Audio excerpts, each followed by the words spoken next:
In the chaos, you draw near, whispering words I long to hear. Peace be still, the storm will fade. At your word, the winds obey. You hold the heavens, yet call my name. You bore my cross, embraced my shame. Peace be still. My heart is weary. What's up, guys? That's Garrett's favorite line. That's how he starts every episode.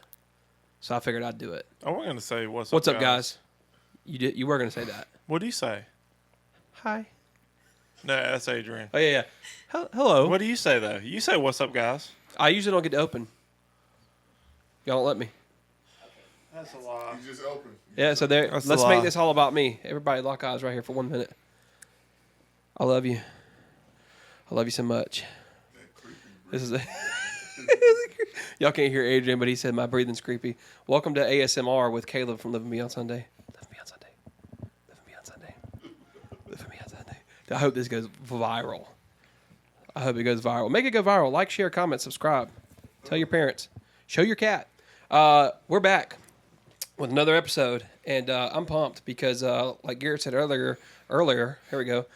We reeled Ashton in from behind the camera to get her on this episode. Yee So as you can to see, the we're hall, here with buddy. Ashton Mitchem and Mitchem, live and in person. For those of you that don't know Ashton, she is our producer. She is always behind the camera, working her magic. Let me tell you something. This doesn't happen. Seriously, this does not happen without Ashton. Yeah. We don't know what we're doing when it comes to the laptop. And Ashton presses buttons, and it's in front of you. And let me It's say happening this. right now. For real, on behalf of all of us, and we've all said it a lot, but I want to say it again. Thank you for saying yes and believing in us before anybody. Correct. Before, Thank you. actually, before we even had a vision, like, oh, we're gonna have a podcast. Well, what does that look like? I don't can know. we really stress the Like, importance of this? Thank Because, you. Thank you. And we're going to get into this, I'm sure, on the episode. But you said yes in a season where you should have said no, Amen. and that is why it matters so much to us, and it is we're so grateful and so thankful because you. What was you? I mean, you. No, I was gonna say, and Michael too. Thank you, because we understand how it is to sacrifice time with your family, away from your family. So it's really a joint effort. It's husband and wife, because it. Once again, a lot of people don't know, but behind the scenes too, she's working at home, editing all the videos. That's why we're trying to get everybody to subscribe to YouTube, because Ashton works really hard on editing these videos. Yeah. And we want you to see the final masterpiece, because it's one thing to listen, but it's another thing to watch. You get to see Ashton's fingerprint of creativity on every episode. So make sure you're tuning in. If you're watching on Apple, we appreciate it. If you're watching on Spotify, we appreciate it. But do not forget to go and watch it on YouTube. But for real, we thank you so much for everything you do. Michael, same to you. You're normally here too. Yeah. You're normally reeling in the kids or whatever it may be. You're an idiot. But no, for real, thank you guys, because I mean it's one thing, right now we kind of hit, I guess, a little growth spurt, and now everybody kind of wants to be involved. And before anybody else would tell us yes, you said yes, and really we didn't even know you were going to be here for that first little meeting. You just happened to be here, and we were talking about it, and you're like, oh, I'll do it. And we're like, what? Well, Ashton, we didn't want to pressure you. You're like, no, I need to do it. I needed it. Yeah, and it was just powerful. It was powerful to us to see you be that resilient. Yeah. Caleb doesn't know what to do without a mic. He does not know what to do. All right, go ahead, Adrian. I see you got the mic. I have no clue why you handed me that. What's the next segment? What's your favorite part of this podcast, dude? It is not my favorite, but it's What is? I think closing. the final Bro, that's wild, bro. He loves to leave y'all. I'm glad. Hey, Man. I'm glad he said that. I know. Seriously. I'm glad he said that. It's time for that one time in church. Thank you, brother. Thank you, Pastor. Thank you, brother. Y'all He didn't- welcome back. He didn't even say it right. He said that one time That one time at church. Welcome It's back, this one time dude. at church. Man, Saying that, this. bro. Hey, Ashton, plug that in. Hey, It's matter of our fact, what a great time to drop our pizza cost ad right here.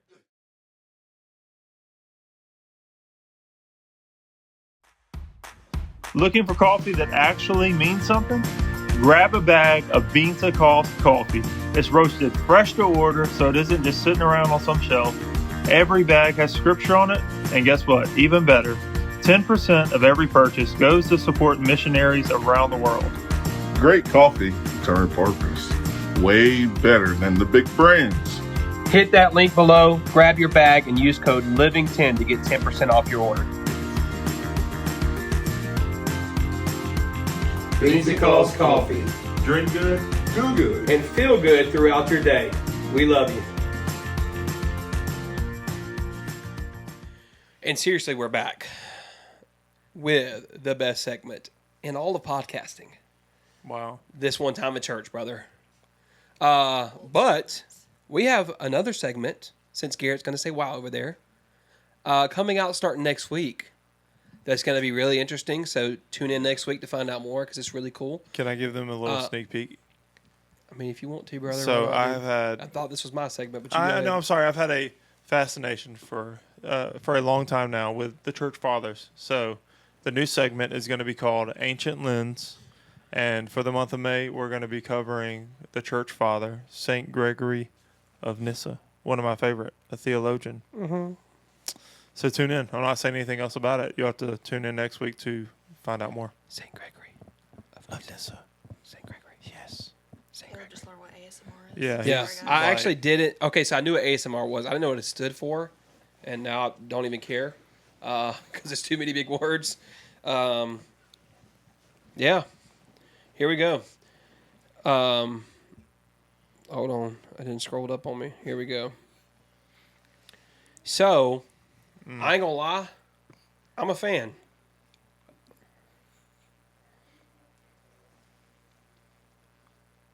For some reason, there's no audio for us.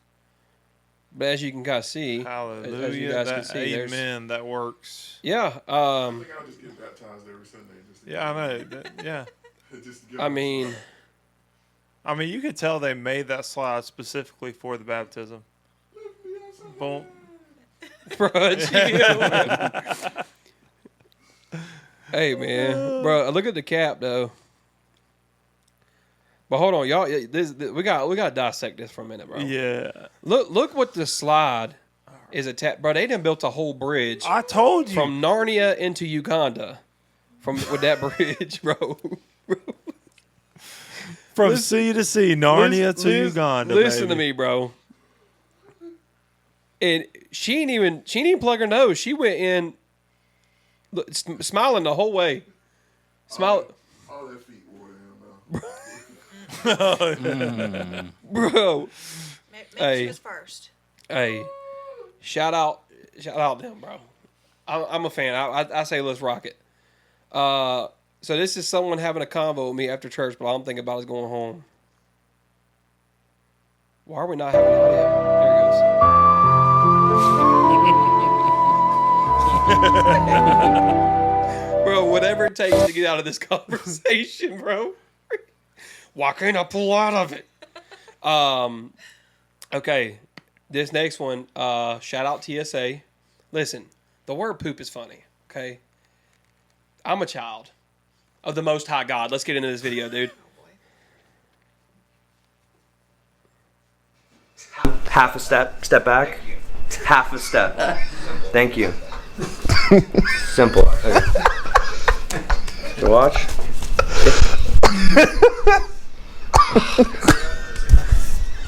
Do you have poop in your butt? Let me see. It's too much poop. You gotta go. It's not funny. Get out of the airport.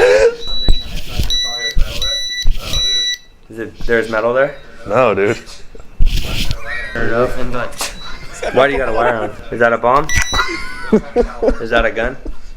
What kind of caliber is that gun? Yeah.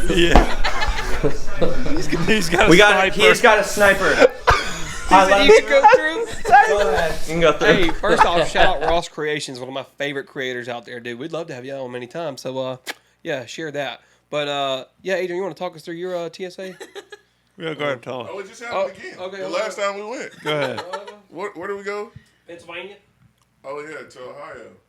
Pittsburgh. It was Pittsburgh. Yes. Where's Pittsburgh?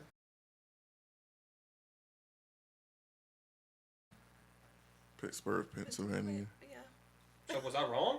I mean, No. but we were headed Was I wrong? But we were headed to Ohio, too.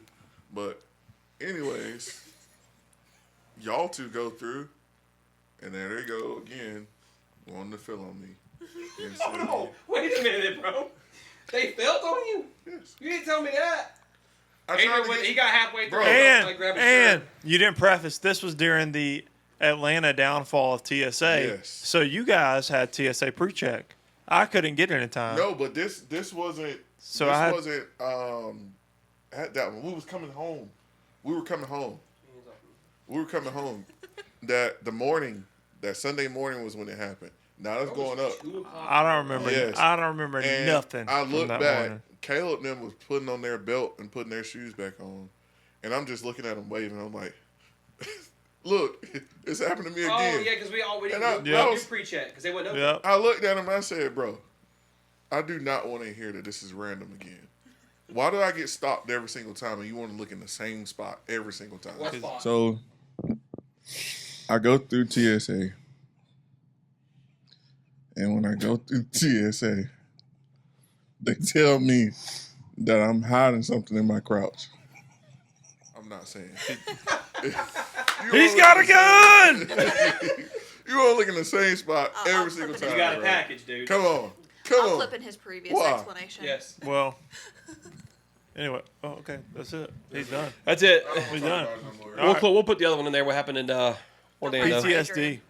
PTSD, man. Y'all pray for Adrian when he goes to the Yes. airport. Yeah. So, yeah, I got one more video for you guys, and this is actually one of my favorites. And since his favorite segment is in closing, this guy over here, which means by the time he's pretty tired and he's ready to go home. Anyways, this video stems from a person who is actively on a podcast and fell asleep in the middle of one. So, here you go, dude. Here he is. Right here. Here's your boy.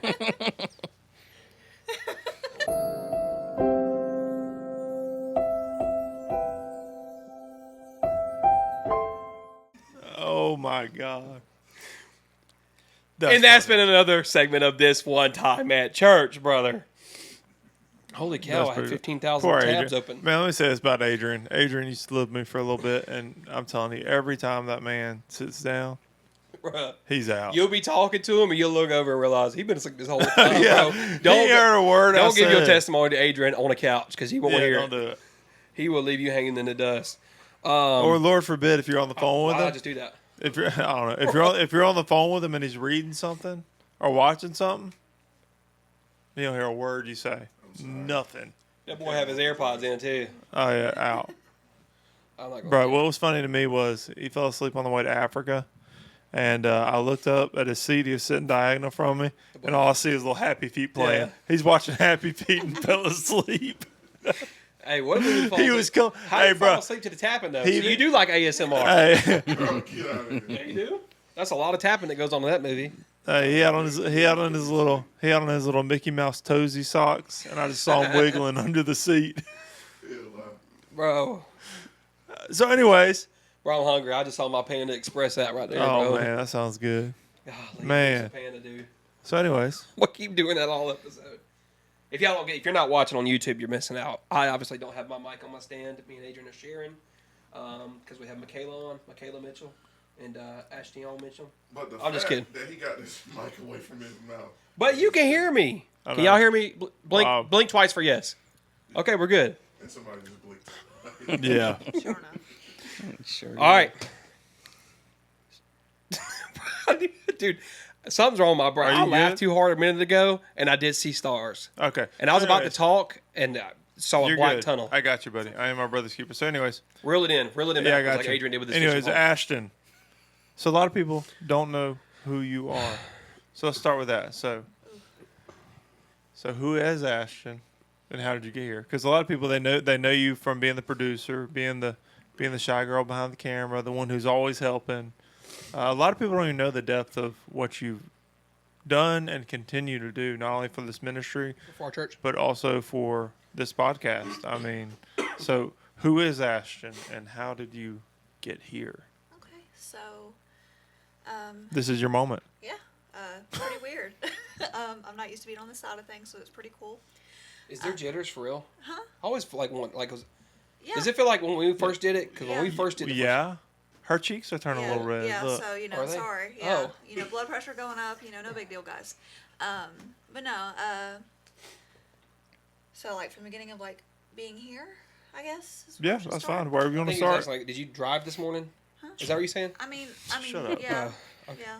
I'm just kidding. But no, Something's wrong with my brain, dude. so I started here at Living Way as a teen, good old XP365. Oh, dude, Extreme yes. praise, Yeah. 365 Let's go. days of Yep, the year. I came with a friend.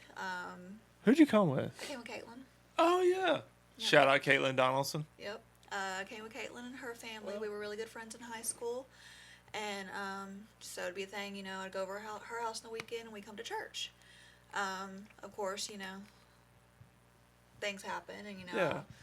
kind of strayed away, off and on here and there, But pretty much since I've been about 16, 17 years old, this has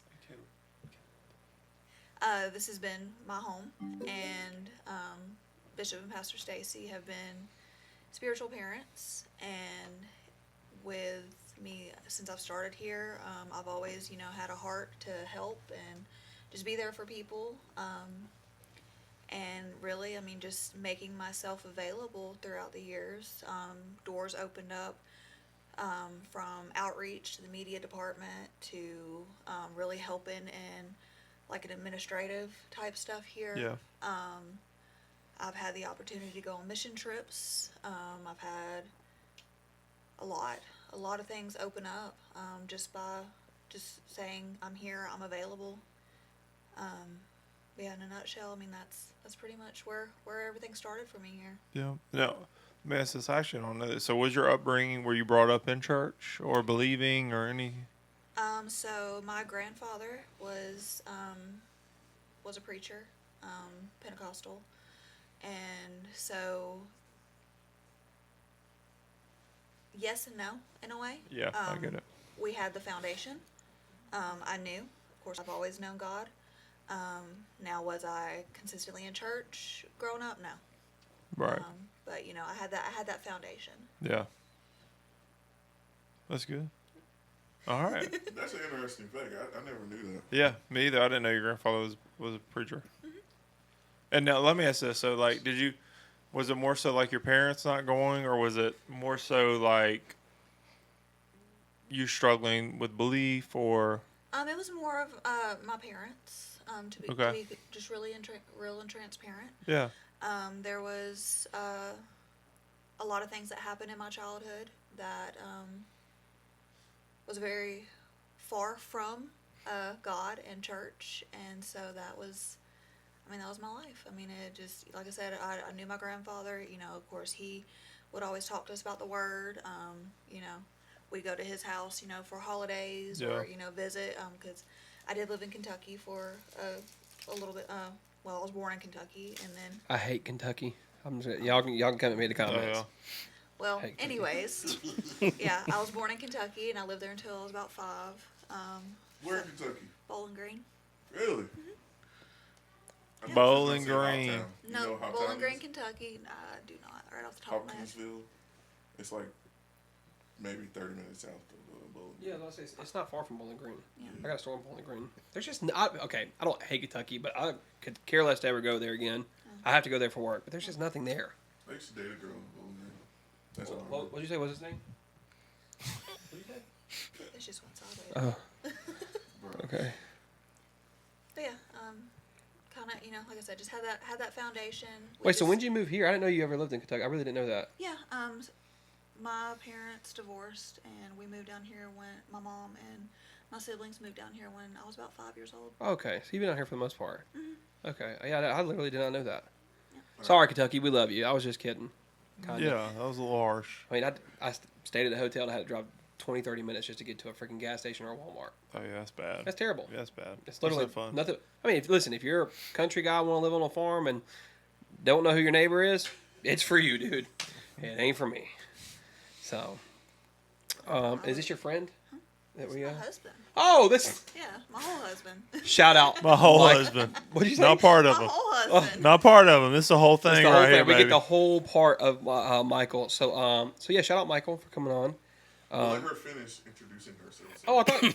Yeah, I mean, I'm good. I mean, unless y'all. Oh, my bad. Wait, I thought you said. No. She was done. She was Are you done. done? Yeah, I'm good. I'm good. Keep on.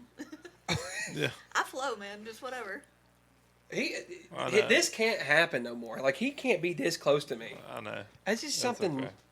I don't know, man. It's the energy. All right. I hope y'all are joining this side of Adrian because usually he just sits over there and sleeps, as you guys saw from the video. So it's a whole different side of him, dude. And he's really freaking creeping me out, lively. dude. I fed him. I think that's the problem. Oh, did you really? Yeah. What'd you eat?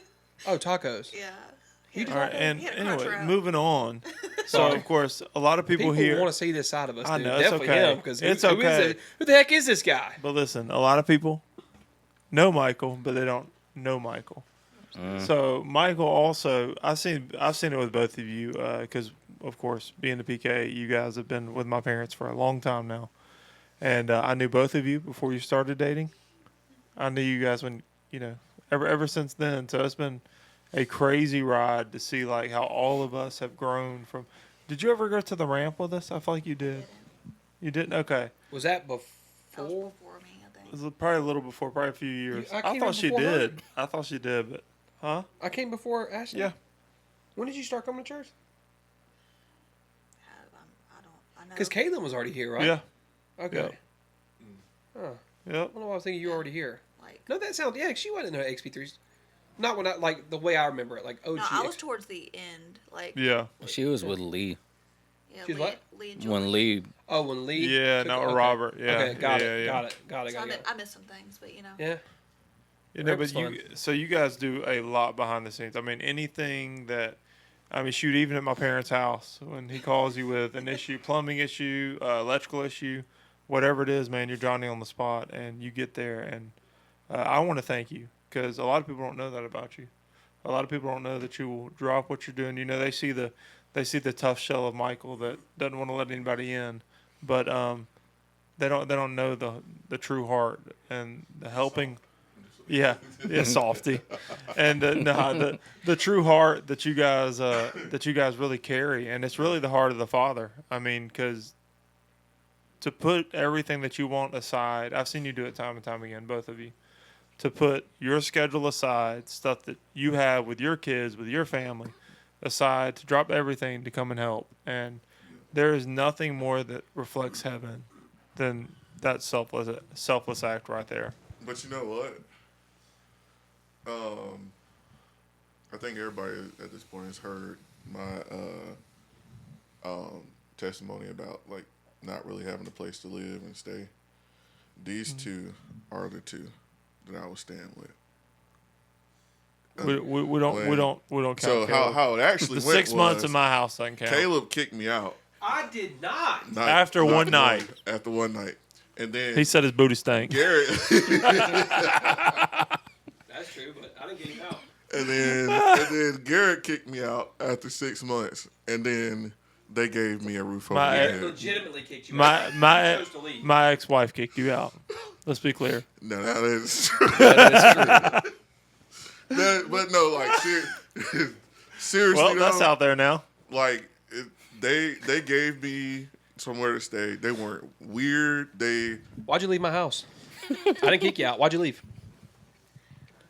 I mean, you had like 20 kids. There it is. I knew my kids were the problem. Go, yeah, now it's out. No, I was just Now everybody knows the truth, dude. No, Also, his booty stinks. Chill, bro. no, seriously though. But they weren't weird about it. They were just like, look, here you go. This is your room. You don't have to Oh, they share gave it. you a room? Yeah, I don't blame you, dude. We gave him a couch, bro. No, he had a room in my house. Oh, yeah. I gave him a couch. I gave him part of a couch. He had a TV in there, everything. I had it set up. Bro, and anytime I wanted to come in, I could come in. It's like they truly displayed the heart of the Father in that moment for me, because not everybody knows, but I was a couple of feet out the door, like, because I felt I didn't have an option. I didn't have nowhere to go. I didn't want to go back into the situation that I was in, and I was going to have to go completely away from Covington. And had that happen, who knows? It's a lot of different things that wouldn't have taken place at this point. And yeah, they were very influential and helpful for me in the time of need for myself. So that's kind of a special place in my heart that I have for these two. Yeah. Yeah, But we love you guys. enough for the sappy story. Yeah. So we want to get so Michael, it's your turn now. Maybe I said maybe. Yeah, baby. Yeah, maybe. You It's your on turn here? So now you got to talk. So, Maybe. I was about to add to Adrian, but I'll wait. Do you want to add to it? No, go ahead. Okay. No. So we want to know. We want to know about you. He also thinks his booty stinks. Yeah. Dang it. Adrian Booty Stank Harmon. Bro, listen, don't start there, bro. Oh man. Oh my goodness. Onward. Wait, Wait, did you ask a question? Yeah. So Oh, I said, I who missed is it. Michael? Yeah. Sorry. who is Michael? Let's start wherever you would like, sir. Let's start in the Well, garden. in the garden. I don't think I was there at that time. Oh. But no, I mean, I started going here in 2010. And in a very low point in my life.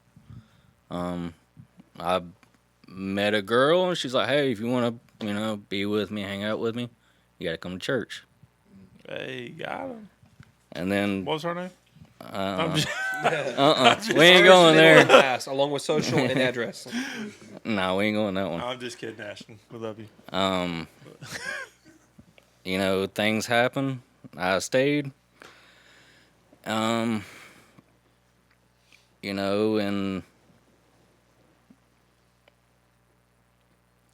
we've been through trials. I ended up meeting her here. No, I didn't. No, I met you at your house. Yeah. Okay. Yeah, I met her at the Come on house. here, because I'm literally tripping, bro. Was you I thought here? said I ended up eating her ear. No, I ended up meeting her here.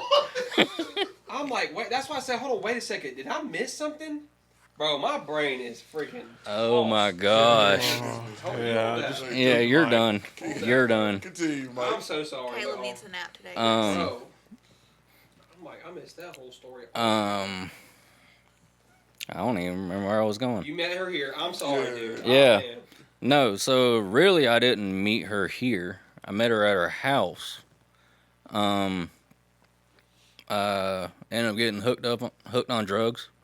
And, every time I was coming down, I wanted to eat Waffle House.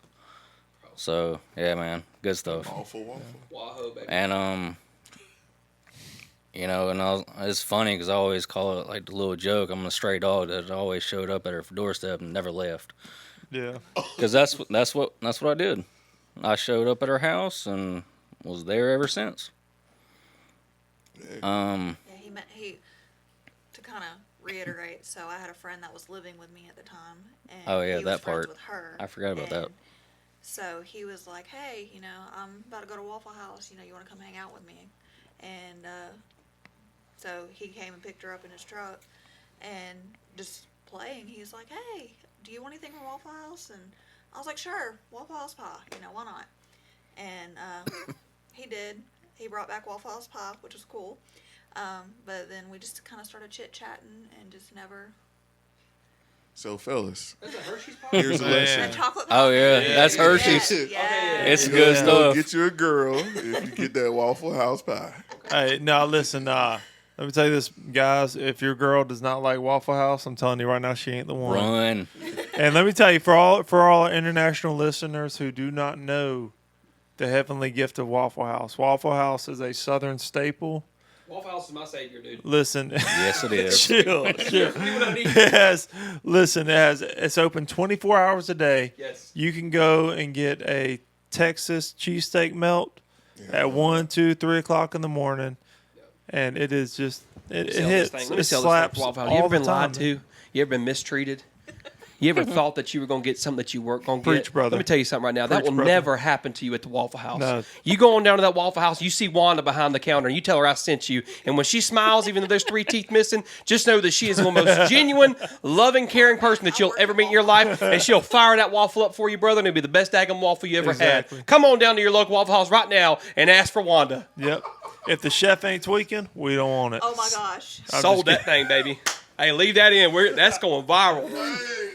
Hey. All right, so you Hey, So we we're love getting us. Waffle House after We this. love us some All Waffle right. House. So, God Almighty. Listen, we're a family here, so if you're listening to our podcast, This is also a different episode. This Yeah. is just, we do this every Sunday. This is what our podcast looks like when it's not rolling. This is like the cuts that you guys don't get to see because we're just laughing and having family fun. chat, And that's okay. Yeah. So let this be a different episode, and it comes out on Mother's Day. So shout out all you mothers out there.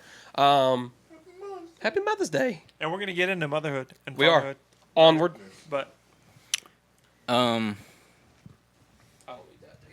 Yeah, so I was on a meth binge and all that, and ended up getting clean, because lo and behold, there's little Zach. yeah, Um, he'll do it to you. Get your yeah, he merch. will. So your she merch. looked at me and said she can do it with me or without me, and quit cold turkey. Wow. No rehab, no nothing. So going back, can I ask what led to? So was meth like your first drug of choice, and what led to that, or was it a progression of? Nah, meth was my first drug. Wow, Yeah. that's Yeah. hardcore, brother. I couldn't even handle I mean that's been my saying. Go big or go home. Yeah. Wow. I mean, Well, how long have you been clean? I didn't know that for real about you. yeah. Zach's It's like we did this year. 10, so Nice, 9 dude. years. Well, dude, congrats to you, man. That's awesome. Yeah, That's 9 hard years. to quit cold turkey, too. Yeah, 10 years. So you work. I see. I didn't realize that, which I guess that's just us, everybody doing life, and forgive me for not, but I didn't realize that you were coming here, and then you had gotten back on meth. Because from what I remember, you never really. I don't really remember you leaving or anything like. So were you still? Dude, I came here and I was still tweaked out of my mind. Okay. Like Hey, there- I wouldn't you know. leave. I mean, Yeah. I'd show up being 3-5 days awake, 7 days awake, and I'd show up. Seriously. Hmm. Because I was about to say, I don't remember a phase where you weren't here. So, like, wow. And I never knew Yeah, that. what's so crazy? I mean, I'm not trying to be funny, man. Like, cause I can't help you when it comes to drugs. That, and that's y'all's like that's That something- explains a lot, though. We were letting you run the soundboard. Wait, wait, Jeez. wait a minute, bro. This don't sound right, brother. Well, you're on meth. Wait a minute, bro. What I was gonna say before Garrett started his shenanigans, Oh, that's funny. I've never been in the drug life, and again, that's just not my testimony to tell. Well, you're on But meth, brother. it's wild to me that you can get on that drug and be up for days. That's crazy. Yeah. Like, I've never understood, like, seriously, like, I've never understood, like, because, like, eventually if you get tired enough, your brain will just shut Oh, the off. stuff it does to your body when you don't So, get like, sleep is insane. Do you just go into hibernation, like, for a month, like, after 5, like, how does that even... Nah, I just go to sleep for a couple days or a day and wake up, do it like all over again. consistently asleep for days? Yeah, but, like, how do you even... Nah, I like, wouldn't because go to your brain will sleep start that shutting down. Okay. And Like, it how do you does, function? So, like, if I can tell a Yeah, quick go story. ahead. So, like, when we were together, before I found out I was pregnant and all that, he was still actively using. Yeah. Of course, I didn't want him to. I'd go clean straws and everything out of his truck and, try to enforce him to get better. Yeah. But he'd show up, so I'd come to church, Wednesday night, and I'd be, back in the nursery volunteering, and he'd be texting me. He's like, "Hey, I'm in my truck," and I'm like, "Okay, come in." He goes, "I can't. I'm seeing shadow people." Oh God. And literally, he was hallucinating, seeing shadow people outside of his truck, and I had to go outside and go get him and bring him in the church Holy cow. because he was Wow. hallucinating that bad. Man. Wow. And was that more so like from lack of sleep, or be kind of a combination of Probably both? both. 'cause Probably like, both. Yeah. Yeah, because I've heard like if you're asleep for like, I mean, if you're awake for like 48 hours, the stuff that starts Yeah, happening your to your brain starts brain tripping, bro. That's what I'm is saying. That's why I can't wrap my head around crazy. that. So I can't imagine like the cluster of like meth plus lack of sleep, like. And now I guess that puts it in perspective why people do go so crazy on it and slip into like psychosis and stuff. So tell Yeah. some more, because I'm eating stuff I didn't know. Man, you can hold this. Yeah, we want to hear more about your story because here's the thing. I feel like, okay, so we always talk about like what you went through, man.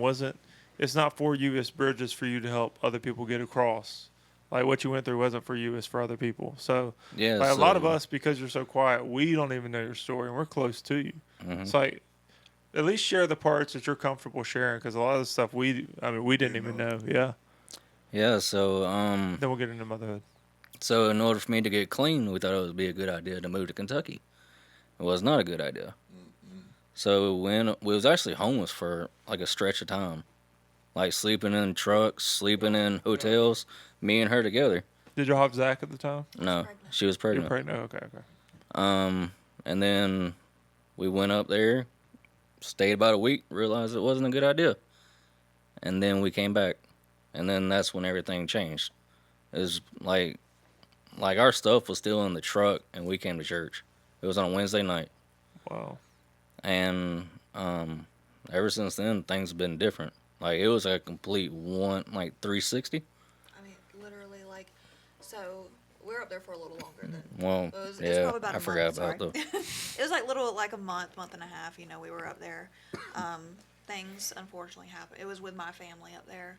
I'll just be very transparent. My father was in active addiction, and I was trying to fix things with him as well as all that. And we go up there, and he's in active addiction. He's trying to come out of active addiction, and it just wasn't a good environment. and for him. nothing played out right. Yeah, Like Yeah. Nobody could get a job up there. Like everything just kind of went. We ran out of money, and so it was like literally like, what do we do now? So literally, it was making a couple phone calls down here. Hey, can you Western Union us some money? We want to come back to Georgia. We left. We drove all the way back. We came back on a Wednesday, came to church, and came in here. It was when we were still having midweek service and all that. And I looked at him and I was like, we need to go to the altar. We need to pray about this situation because something's got to give. And we went and we prayed, and no joke whatsoever, guys. We get service ends because of course we're praying for some kind of breakthrough, a job, money, a place to stay, anything at this point. Yeah. We walk outside the church. There's a gentleman that used to go here. He walks up to Michael, goes, "Hey, you interested in a job?" And that was like a changing. That was like what flipped the whole script for us. Wow. So, like, would you say there was like a monumental moment in that church service that night for you, or where you just had like a switch in your brain, or was it more so the combination of, I encountered God plus I got this opportunity and I have a kid on the way? yeah, I mean it was a combination. I mean I had to do what I had to do. Yeah. But I mean also too it was an answered prayer at the end of it. Yeah. Because I mean from that time span, because you was 6 months. I was like 6 or 7 months pregnant, somewhere around there, getting close. Yeah. Oh my God, not 6, 7. Yeah. But and with Adrian talking about giving him a place to live, he actually wasn't our first person. We actually started out in a 2-bedroom apartment. We sacrificed Zach's bedroom for this couple, and they was actually our first people. And we was actually able to help her get out of a bad situation. An abusive relationship. Yep. And now she's doing fantastic. That's awesome. And then it just grew from there all the way to Adrian. He was our last one. I'm just kidding. There's a reason for that. But so let me say, and I don't want to make you uncomfortable. We can cut this if we need to. But there was a big situation that happened in your life at a younger age. If you want to speak about it, they kind of led to all that. If you don't want to speak about it, that's completely fine. But like just to kind of give people, you know, a look into who you are, more so if you're comfortable. Oh yeah. So, where do I start with this one? You talking about the one in 2008? Yeah. Okay. All right. So, 4 days before my 16th birthday, I actually watched my mother get murdered. By a family member. And that it didn't send me down the rabbit hole. That's not the part that did. It was actually many years later when I started doing my meth use and everything. I mean, I can't say there wasn't a couple of attempts of suicide and stuff like that. But I mean, yeah, that's the part that I really don't like to talk about. Yeah. But it is what it is. It's part of it. Yeah. And let me ask this: How have you? So I've seen a lot of growth in you from the moment you got here, which I guess to 2010, right? Yeah. So shortly after that versus now, because I remember when you got here, and it was like, when you see people and they had just that red X on them, like. Oh yeah, dude. Like when I first got here, I was Southern Baptist. Like, Oh yeah. don't like, touch me. Don't mess with me. Don't do nothing. Don't talk to me. Don't look at me. And so like how did you get through that and carry that even through all the attempts and? Really, I just stayed focused here. I dug in here. I mean, it's like you said. I mean, I helped your mom and dad through a lot. Yeah. And they helped me through a lot. So pretty much, I mean, I just rooted myself here. Yeah. That's one thing, man. Like you said, even in those seasons where, you may have, because I had seasons where I've come here drunk, come here high, numerous things. But man, the thing was, like, you kept coming. Like I didn't even realize. Once again, shame on me for not realizing that you were going through that. But That's all good. It's like you were still here, man, and still under that teaching, still under that covering. Yeah. I mean, I can't say that that there wasn't times I didn't want to leave. Oh yeah. But if I knew if I would have left and I would have stayed gone, it wouldn't have been good for me. Yeah. Same thing here. When I went through my situation back in, I guess, 2021, I told my dad, like, straight up, I was like, listen, man, when I got to the mental hospital, I'm not coming back. I'm not coming back. I'm not showing my face there. Too much has happened. I'll go somewhere else, but I will not come back there. And he looked at me and he was like, look, one thing you're not going to do is bail. You're going to come. You're going to be consistent. Because if you don't come now, you'll never come back again. No. And it wasn't saying that he wasn't going to welcome me back. He's saying, like, I know consciously, if you choose not to come back and you hide from this now, you're going to hide from it forever. So it's better to go ahead and get out in front of it, make yourself uncomfortable, and get through this. Yeah, because, I mean, it even got to a point in my addiction where your dad, your mom, Joel, and Sam pulled me into, your dad's office. Was like, hey, I want to pay for you to go to rehab. Will you accept it? And I said, no, I got it figured out. And really, I didn't. I didn't have it figured out. Yeah. I just didn't want to give it up at that time.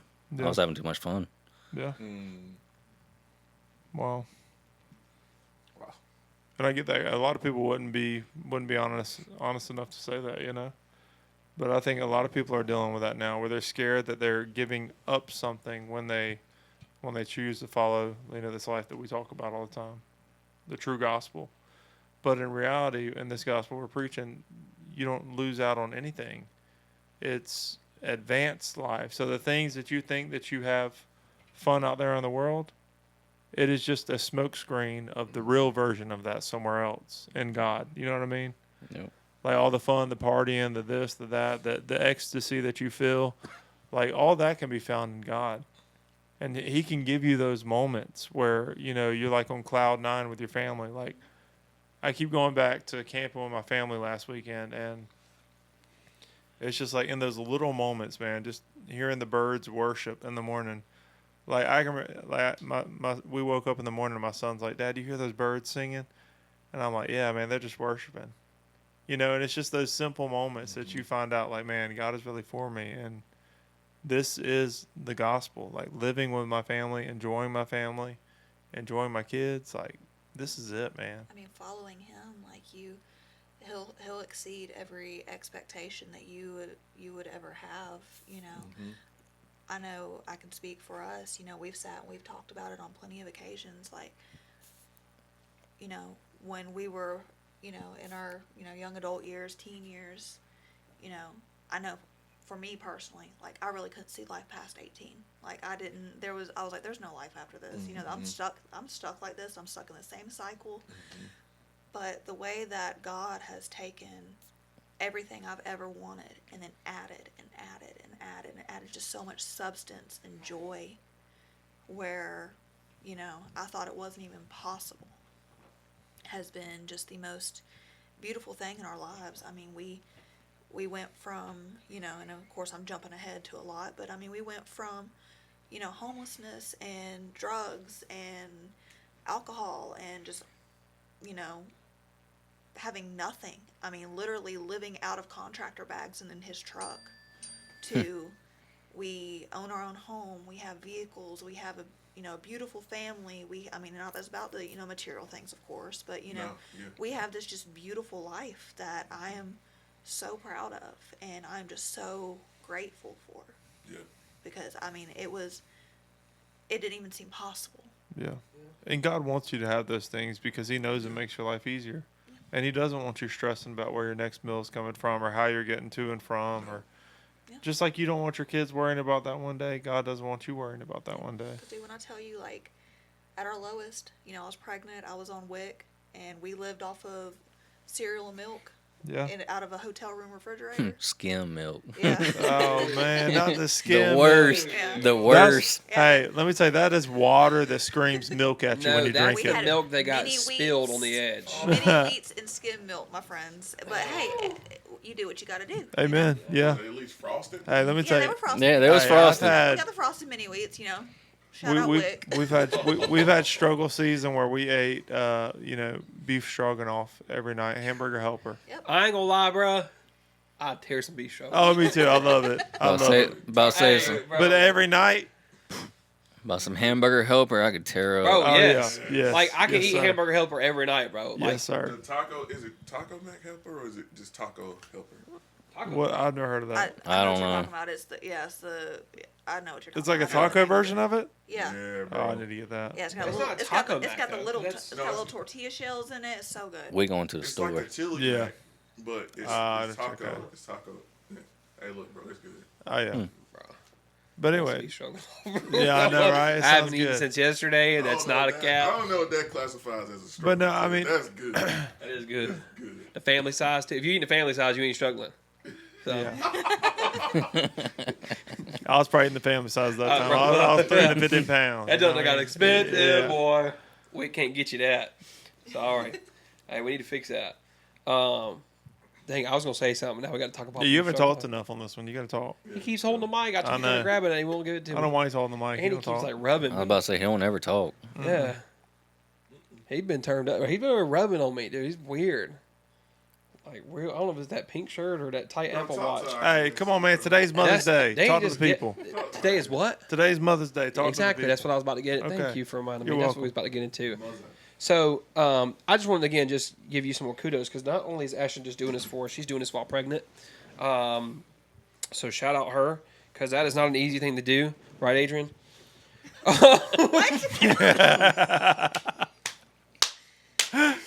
You shouldn't have gave me the mic, dude, because I'm turned up, brother.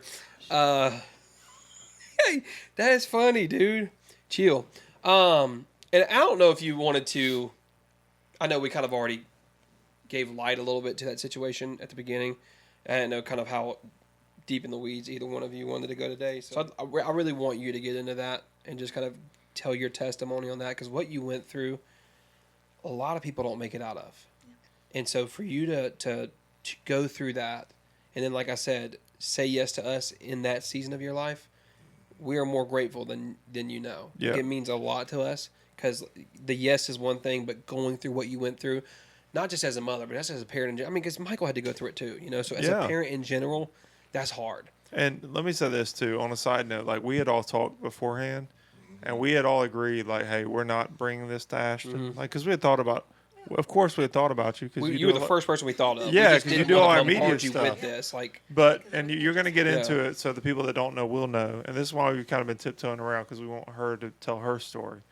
But for the people that don't know, like, we were like, hey, we're not going to ask her, and then you overheard the conversation, and you're like, well, hey guys, I want to help, and we're like, whoa, like we even got on the phone afterwards and we're like, oh my gosh, like we weren't expecting that. Like our minds were blown because of your faithfulness to serve, even In the midst of that. even like, in the midst of, I mean, hell, truly hell. Yeah. Truly hell. Yep. Yeah. So. The floor is yours, Ashton. The floor is yours. And Michael. Yeah, both of you. Yeah, this guys, is for sure. This is your time. So I definitely, before I even get into that, I do need to backtrack. So Okay. what a lot of people don't know is at 18 years old, I was actually diagnosed as infertile. They told me I would never have children. They told me I do not ovulate and that it was kind of out of the question.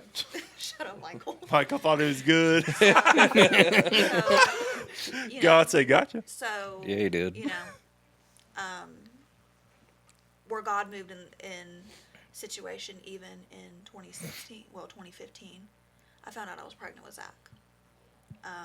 Literally had no idea. I was 13 weeks pregnant when I found out, almost halfway through my pregnancy, because I had no idea. Wow.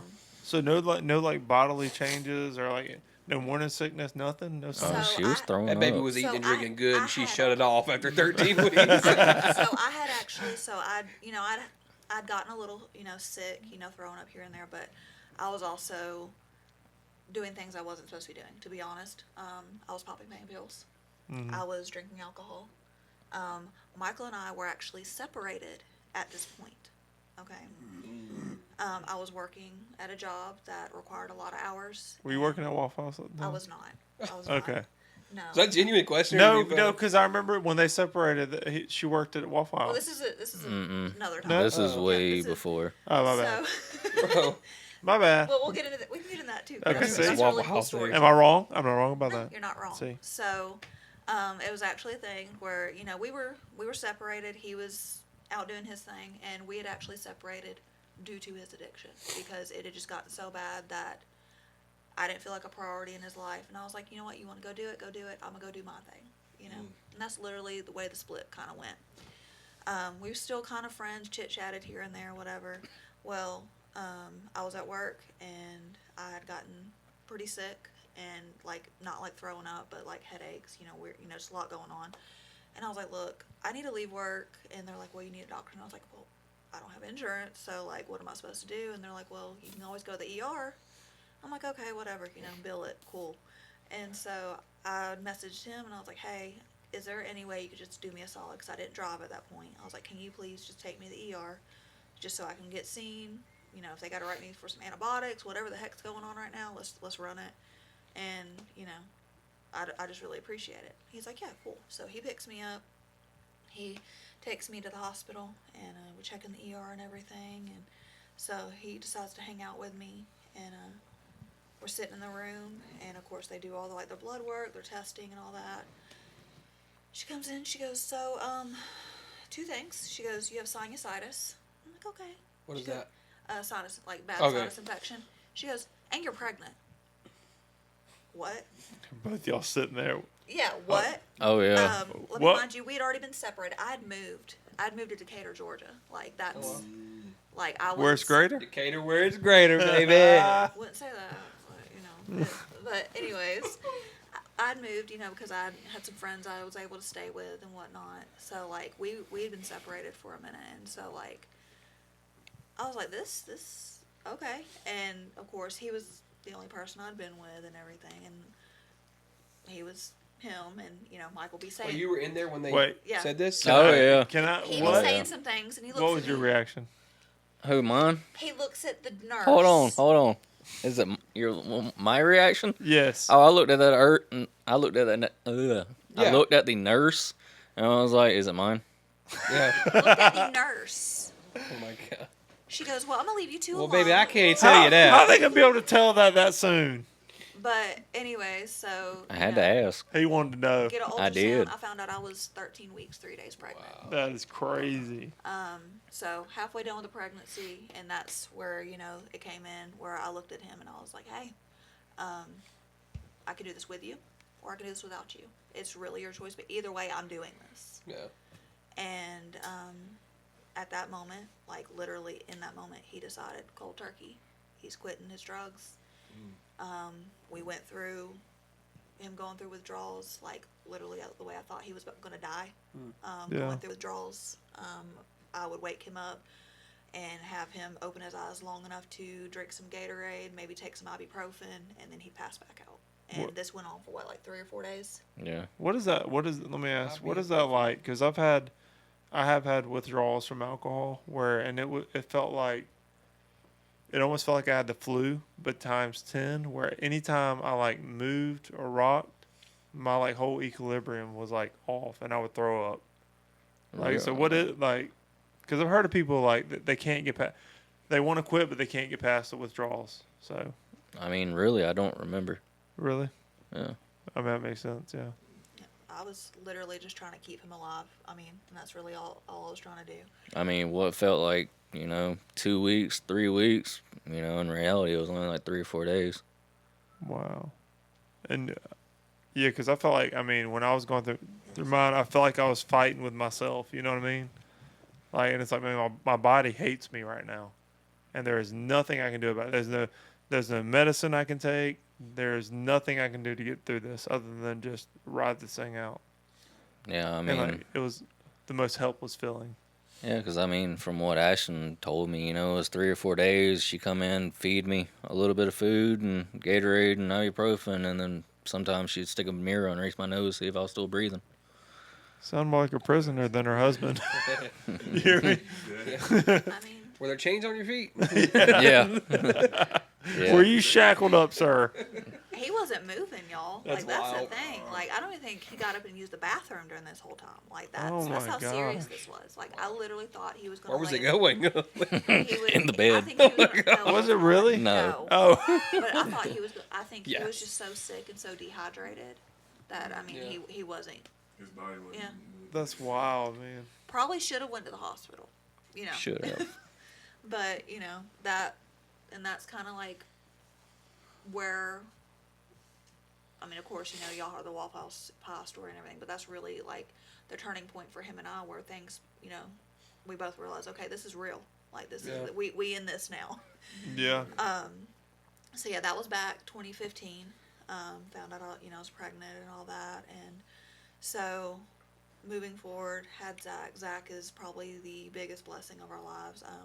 We tell everybody Wait, how old is Zach? Zach will be 10 this year. 10 this year. That's right. Okay. Yeah. And when we will boldface tell everybody that Zach 100% saved us, Yeah. because I was living like straight HELL. He was doing his thing. Hey, Like, clip that. She Yep. just cussed on the podcast. look, Get I her, spelled Wally. it. I did too. I got crucified, dude. Well, so, from then we started building our lives. We, I told you, Michael, and we did the whole thing up in Kentucky and everything. And, from there we got an apartment. Then later on it was super blessed to be able to buy our first home together. And it just kind of kept going from there. Well, we did have a desire to have another child after Zach was probably like 1.5, 2 years old. I've always just, I've had a heart for kids. So that began the journey of us trying. We tried and tried some more. I did have a couple of like chemical pregnancies, things like that, but nothing ever, nothing ever really took place. I mean, chemical pregnancy is where it shows up on the test, but it's a false negative. I mean, a false positive. Where like your hormones are like Yeah. but it's Okay. not really. Sorry, I'm a little ignorant to that. So that's you take the test and it just said it was positive. Yeah. Okay. And Okay. then Yeah. but That's hard. That's heartbreaking though. Like, Yeah. a lot of false hope. It was really hard, and of course you have, a lot of women struggling with like infertility and whatnot can attest to. You look around and see everybody around you, getting pregnant by accident, Yeah. and you're like, Why not me? Yeah. oh my Yeah. God, Or- I'm faithful. What about me? That's tough. I'm, For I'm praying, I'm believing, I'm trusting you. I'm Yeah. crying out to you. What about me? Yeah. That was a rough spot. for us, it was, for me and my ex, it took us 4 years, and same thing. You're asking God, like, man, there's people out here that don't I even. forgot about that. I forgot y'all were trying. Yeah, for we tried for a while. Dude, long I forgot time. all about that. And Yeah. it's like I was asking God, like, God, why are these people who don't even take care of their kids? Why are they having kids? Exactly. And I can't have They mold kids. them. I want kids to love on. I want like a mini me. You know what I mean? And like, I just want kids. And it is frustrating when you're, because I mean, in that season, I didn't know what I know now, and I was in the altar begging God, like, God, I want to have kids. Yeah. You told me to be fruitful and multiple. All the good old Yeah. Pentecostal. I'm reminding God of His Scripture, Yeah. and like it's like, man, and it's hard. It is hard It's and it can put you in a really dark place mentally. for both of y'all. Yeah. Because the men, they won't talk about it, but they're like, is there something wrong with me? It's something I'm doing. It's something I've done. Is it, And then having, me completely crumble and him trying to hold me through that, Yeah. I couldn't imagine, having to hold my own hurt and somebody else's like that. So, of course, we tried, and so last year, I finally got in with a really good doctor. And, it was probably the end of 2024. I got in with a really good doctor. And, she looked at me and she goes, we're going to find a way. And so, like, she did everything in her power to make sure that I got pregnant. Well, So what is? I mean, and again, I'm very ignorant to this. Obviously, I have no idea. Like, is it like treatments you have to do, or? So for me, I have polycystic ovarian syndrome. Okay. So it's where you get cysts on your ovaries, hormone imbalances, things like Gotcha. that. There's so many different variations of it that can cause different things for different women. Some people have higher estrogen, some people have higher testosterone, so on and so forth. For me, it was a thing of I had a little bit of excess of both, in which it led to excessive weight gain, things like that. So when I say we went through every possible step, I had weight loss surgery. I've, tried pills to help with hormones. I've tried natural remedies. I've tried, all the things. So I finally got around with this doctor. Was like, okay, you've done all this, this, and this. She goes, I'm going to try you on this medication. We're going to do this procedure, and we're going to see what happens from there. And I'm like, cool. So we go through with everything, and it was March of 2025. I found out I was pregnant. And, of course, we're ecstatic, super ecstatic and nervous, about everything, obviously. But everything was great, I was good probably up until about, April? Yeah. Mid-April. April. Mid-April, I started getting really, really sick. Started just, consistently throwing up. And, I know morning sickness is Right. a normal thing, but this was excessive. It was excessive to the point I lost 15 pounds. I was anemic. I honestly looked like a corpse walking. And so it was a thing. They put me on a Zofran pump. They diagnosed me with something called a HG, hyperemesis gravidum. And if I'm saying that wrong, I apologize. And Yeah, we'll take your word for it. Yeah. I'll take Greek words. I just call it HG. So all that happened, and so had to leave my job, like all the things.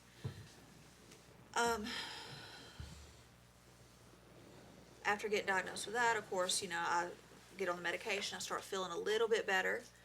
And then finally got cleared to remove the pump and everything. And so I was So you like, didn't, like, wear this pump, or? it was, I had to, it's almost like, like the blood sugar meters that like go in your arm. Yeah. I had to inject a needle into my stomach every Oh, day and gosh. attach this pump daily. Golly. You had to wear it? Like, Yeah, I had to oh, wear it. God. Like I had to put this pump in a backpack. I had to keep syringes on me. Wow. Like it was excessive. Honestly, put me in a really hard place mentally. Yeah. Because of A course I lot. couldn't work. I felt awful. I was having to go through. I mean, they had me in an IV pole with fluids at home. That's how serious things got. And then, of course, I'm going to my appointments. Everything's fine with the baby. Baby looks beautiful. Baby looks great. We hit May of last year, and I just go to a normal appointment, and I'm thinking everything's amazing, because I'm finally feeling like myself again. We've hit second trimester. We're doing good, We're in the safe zone where, everyone's like, oh, don't tell anybody till after 12 weeks because that's the safe zone. Da-da-da-da-da. Nothing bad happens after 12 weeks. And so I'm like, okay, we're good. We're good. I love this. And I go into just a normal doctor's visit. They put the Doppler on. And of course, she feels around and she's like, hold on, let me just, well, he's hiding. We found out he was a little boy. And I was like, okay, no big deal. Things, babies do their own thing, cool. And so she's like, I'm going to go get an ultrasound. Let's just see what's going on. I'm like, okay. And of course, heart's beating a little out of my chest at that point. I'm like, what's going on? That's, this isn't my normal appointment. So, and I'm sorry, I'm going to cry my eyes No, out it's probably. okay. No. But, so she brings an ultrasound machine, and immediately, she's doing her scan, and, you can tell on their face, you hear the stories, And she looks at me, and she goes, I'm so sorry. Yeah. I lose it. Immediately I start hyperventilating, and I'm like, please God, no, please God, you have to do something, literally crying and begging God, you were in this, that you wouldn't forsaken me, like you gave me this baby, you wouldn't take him away from me. We have waited this long, of course, I'm verbally, screaming this out in the doctor's office. So they step out, and, she wanted to bring in a doctor to get a second opinion on everything. And at that point, I'd called my mom, because she worked not too far from the doctor's office, because I just needed somebody. I was alone. And she comes in, my mom rushes, and she comes in, probably not even 5 minutes later. And second doctor comes in, and of course, they're looking over everything, and you could just tell by their face. And I was like, okay. And I remember too, of course, it's trauma has this great way of, blocking out certain things, but the two biggest things that I remember is I would lose it, and then I'd gain composure again, and I'd just lay there kind of numb. Yeah. And I'd lose it again, and then I'd get kind of numb again. And I just remember, I had put in the prayer group, for everybody just to pray for me. And of course I had people texting me, blowing up my phone. My mom had actually called him and was like, hey, you need to get here immediately. And he comes in, and so they, and he comes in, and I really just didn't have the words. I don't even remember if I said anything to him at all. And so in that moment, they're like, okay, so what's, next steps? And of course we went ahead and decided to just have, everything taken care of. I couldn't stand the thought of anything else, but I definitely remember a lot of anger in that moment. Yeah, of course. So much anger and so much, not understanding. And it wasn't until probably so let me just, hold on, I'm bouncing all over the place, I'm No, sorry. you're good. You're good. So 2 weeks after that is actually when I started getting some kind of answers, because literally I was a conversation I was having with God. I was like, you know, where were you in that moment? And it was almost verbally that he told me that he was in that room. He's like, I may not have been exactly where you thought I should have been, but I was there. Wow. And then I was like, well, you know, what about my baby? And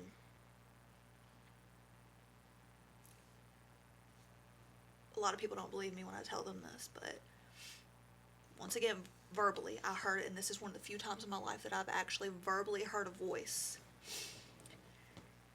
said, there are people that live, you know, 80, 70, 80, 90 years.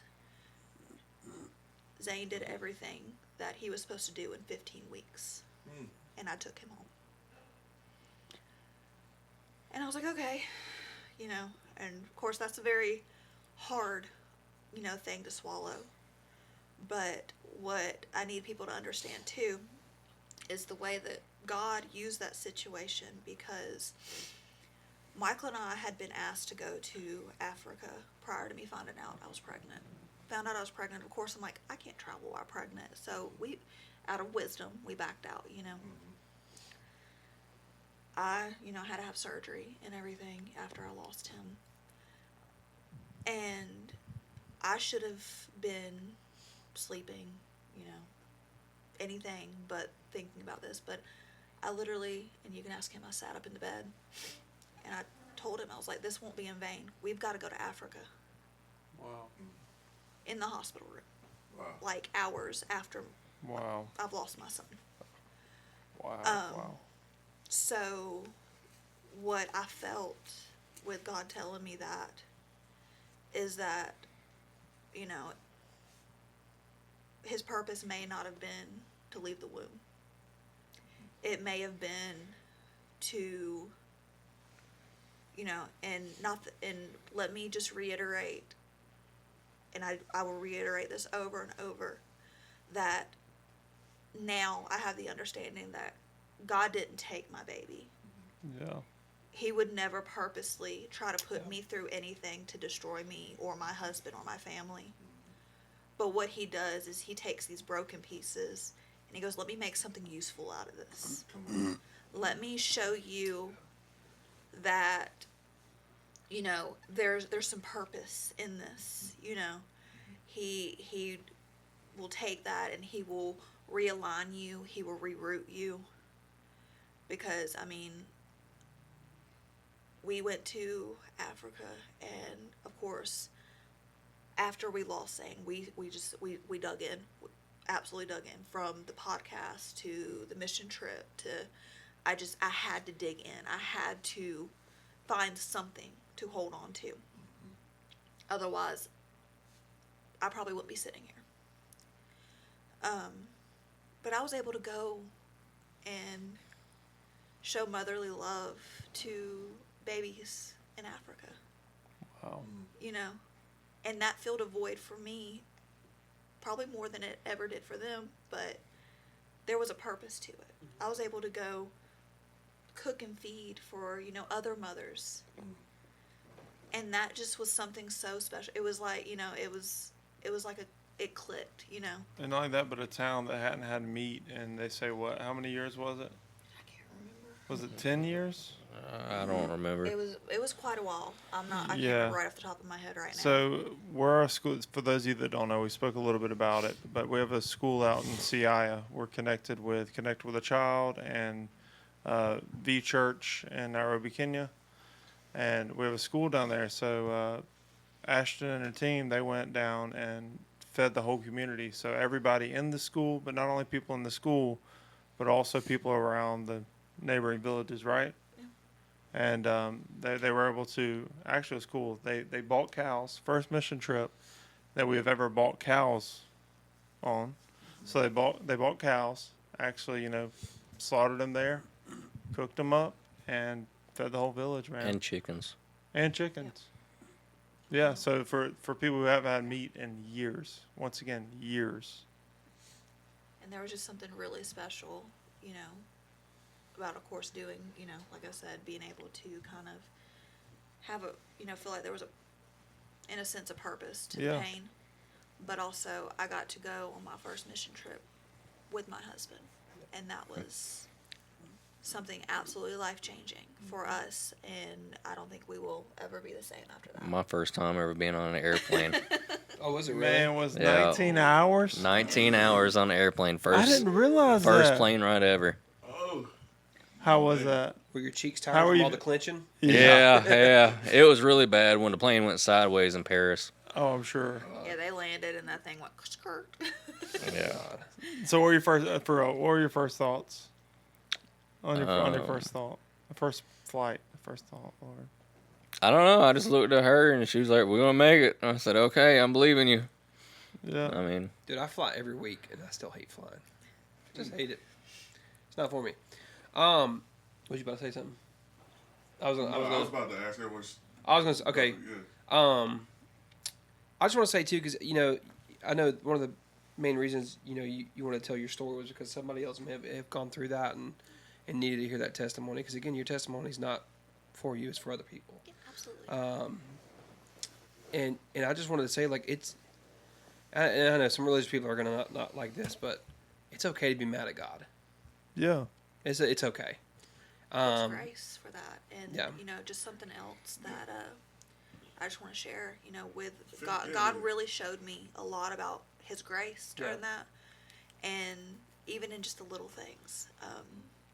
The number for grace is 5. I lost my son on May 15th of 2025. Wow. And I know that I'm very, y'all know, I love looking up like meanings of numbers. It just I don't know, it's something really cool to me. But the way that God showed me so much love and grace during that time, because I was angry. Yeah. He was angry. I mean, there was times we were angry at each other and we couldn't understand why. Yeah. I slept on the couch a few times. Yeah. And he had to find new ways to love me in my brokenness. We had to walk Zach through grief. Yeah. That's tough. That's wild. That was probably one of the hardest things I've ever had to do, is to look at my son, who was so excited to be a big brother, Yeah. and be like, hey, baby brother's not coming home, honey. Yeah. And just see your own child crumble like that when you're That's tough. crumbling. Yeah. Yeah. So you're walking through your own, and then you're holding your child's hand, and you don't even know how you're operating your own at that time. And I was like, God, you're gonna have to guide me, because I don't know how to do this. And that's hard. But He showed me so much love and grace, and I do believe that He shows grace for the anger, for the disappointment, for the questions. Just like, my son would walk up to me and be like, well, Mom, why did this happen? Well, or being up, because my son showed anger during that time. Of course, yeah. He's like, why does everybody else get to be a big brother? Why did my brother get taken away? Yeah. And, having to, kind of talk him down, love him through it, that's a really hard place to walk. It's hard, and I mean, for you guys to not give up, that's like, I commend you both, because like, I think I would have. I mean, It'd be hard not to. I mean, for you guys to find to muster up the strength to keep coming, to keep doing it, and like I was saying too, like I wanted to say something, because Shane said something the other night. I know he wouldn't have no problem with me saying this, but you talking about being mad at God, it's okay, and God gets it. He's going to show grace in that. And Shane said something too when he went through what he went through, and he said that he told God, he was so mad. He said, God, you don't understand. You don't understand what this feels like. And in reality, God does. Yeah. He lost a son too. And so in that moment where he feels like he's not there, he's right there. Yeah. Comforting, guiding, loving, showing grace, like you said. And it is, selfishly speaking, I don't ever want to know what that feels like. So for you guys to go through that and still be as strong as y'all have been, that's hard. I mean, even showing the reality of that our children aren't our own, that they're His. Yeah. They're borrowed. And, we are blessed with our children. Yeah. But at the end of the day, just like we're his, they're his. Yeah. And I see a trend too. So a lot of what you've done is you've looked at responsibility and allowed that responsibility to drive you to healing too. Yeah. So when you saw Zach hurting and broken, the empathy, the mother's heart in you knew that, hey, I've got to be strong. Not only for me, but for my son, for my husband. Same thing for you, man. Because I know as a man, you've got to hold it together. You've got to hold that line. Yeah, and you've got to be the strong one in your family that sees hope when your family can't see it, that sees the next step in your family's future that they may not be able to see yet. So the burden that you're carrying and that you had to carry through that. Let me say this, man. We were praying for you guys. We're still praying for you guys because we know any time with grief, man, it's a process because grief comes in waves. So it'll hit you, and correct me if I'm wrong, but I think we've all had our own form of grief, but it'll hit you in waves. Sometimes you're good. Sometimes you're, like you said, there's ups, there's downs. And the good part about it is we have a consistent Father. And he accounted for every bit of it. Yeah. And he felt every bit of pain that we felt. He experienced it. He assumed it on earth. He assumed that pain so that he could redeem it and so that he could help us through it. And because you guys have gone through this, you now can help lead other couples because infertility is a huge thing. Let me tell you, people do not understand the weight of that. And even from a woman's perspective, like you said, what is wrong with me? What's going on in my body? Like my one job in life, and here's what I heard, like my one job in life is to reproduce. And I can't even do that. Like, what is my purpose? A lot of women can't find purpose until they have kids. Which, once again, like you said, it's almost like an innate thing that men, whenever they become fathers, they just automatically know what to do. It's like that primal instinct kicks in. Yeah. Same thing with mothers. They have a desire to mother, to care for, to have one of their own that they can hold and love and nurture and give what they didn't have when they were younger. Mm-hmm. I think every little girl has that desire. We talked about Olivia earlier. My little girl, she carries around a baby doll all the time, nurtures it, treats it like her baby, like gets onto it. I mean, everything, spanks it. I mean, She did it in my house. I mean, she will scream at but just funny stuff. But I mean, that's like a little girl's heart is to nurture, to care for, to love, to have a baby of their own. And so many people, it just gets overlooked because, and let me be real, because a lot of people, when it comes to losing a baby like that, well, the baby never came out, and it's like, how crazy? Because we've all heard people like that, and it's like, no. You don't understand not only the physical connection, but the divine connection between a mother, a father, and their kid. Yeah. So, Like, something just, that a lot of people don't know. So, I did have to have surgery after I lost him to deliver him, and I'm sorry. But I woke up from surgery, and literally at the moment I opened my eyes in recovery, I just started wailing. And I didn't even understand why until I started talking to other mothers who had lost their babies. And your body knows that disconnect before you can even realize it. I wasn't even fully awake from my sedation. And I sat straight up in my bed, and I just started screaming and wailing. And they could not calm me down. They had to keep me because my heart rate elevated so much. They were supposed to send me, it was supposed to be like an outpatient procedure and all that. They kept me overnight because my heart rate had elevated so high. Because my body realized that disconnect. yeah. Before and I think that is, that's like a mother's design, that we have that connection from conception. Yeah. It doesn't matter if it's 3 weeks, 5 weeks, 20 weeks. There's a connection there, and it's deep. That's the way God designed us. Yep. And that was one thing that floored me that I never knew. I want you to keep talking because I want you to, for a woman that may be sitting here listening to this on Mother's Day, I want her to hear about the joy that's on the other side. How to Trust God in the middle. trust God in the middle. And I don't want to make this sound like a cliche because it's not a cliche, but experience joy while experiencing pain at the same time. Yeah, so that was a journey to kind of find. I mean, I literally had to find me again because We had to find each other again. yeah. So like we lost identity, we lost relationship. We had to rebuild a lot. I mean, honestly, like our relationship wise, we had to kind of date again, you know. A lot of date nights. Yeah, and you know, be very transparent about where we were in those moments. Yeah. But as for like finding individual joy,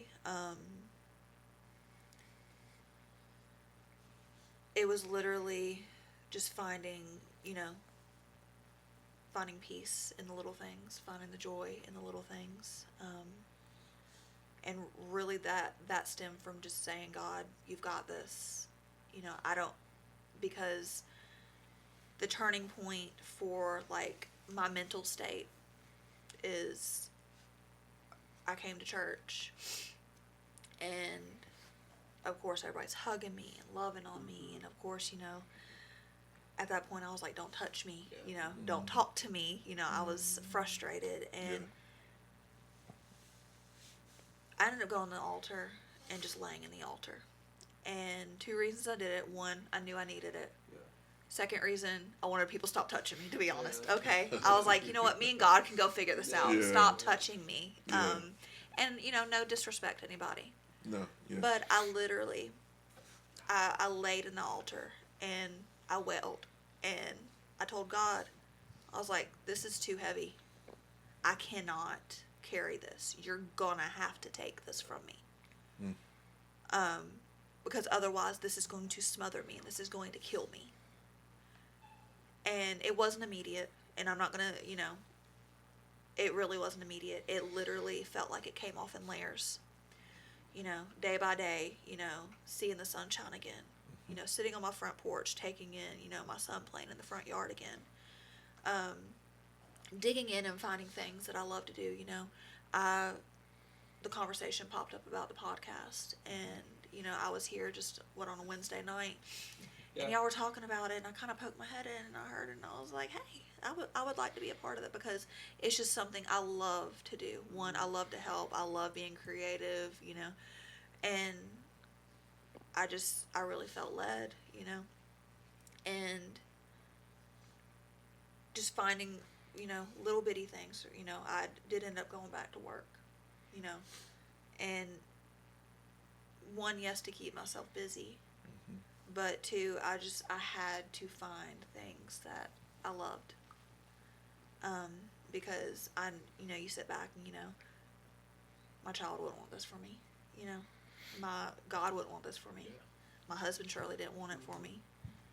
So just kind of searching and finding, and it takes a lot of digging and digging and digging, and it's trial and error for a while. Like, I literally felt like a zombie for a while. But like I said, once I basically made it clear that this wasn't mine to carry, that I couldn't carry it, that was a big game changer with like my mental state. Yeah.